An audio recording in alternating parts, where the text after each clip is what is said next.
Last question for me. So this is kind of a iron on iron me a little bit question. We're seeing fragile fourth generation churches, frequent fourth generation baptisms, mostly among U.S. military, and most of those fourth generation churches are always at a um, another installation. People move on, and we stay connected to them relationally, do this kind of training online. That's kind of where we've been there probably for the last 6 months. I'd say the rate of third generation churches popping up has increased, and fourth generation baptisms have increased. That's kind of where we are. Any thoughts on, I'm stuck somewhere in the L3, L4 level. Any thoughts on just generally how to proceed, what we should expect, expectations for timelines? Just anything off the top of your head, I'd appreciate it. Yeah, I've nothing on timeline. I think, what are your second gen leaders doing to train their downstream leaders? Because I think, if are they taking over on the downstream process? Are they really empowering the next generation of leaders to lead groups, to lead church?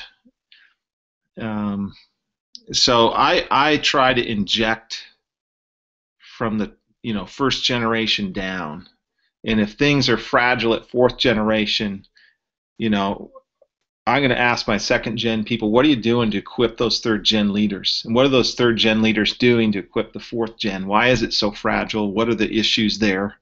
You could do your circles health diagramming at fourth gen to get a diagnostic read on what's happening. But somewhere, someone's not a leader who equips a leader. And we brought in some studies. How did Barnabas mentor Paul? How did Paul mentor Timothy? And try and interject those so that our second and third gen leaders understand the leader equipping process. And I think if leaders know how to make leaders, we're going to see the generations of churches multiply.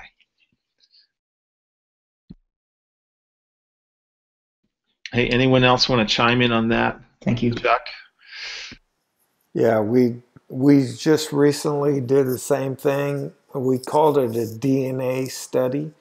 Um, Jim's furthest along than any of us here, so Jim should be teaching us how to do this.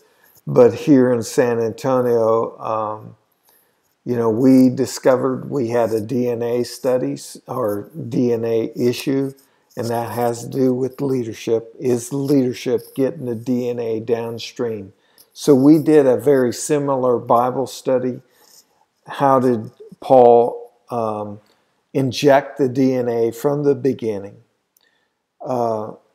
maintain that DNA, and then what were the various ways that he facilitated the maintenance of that DNA in the churches and leadership downstream.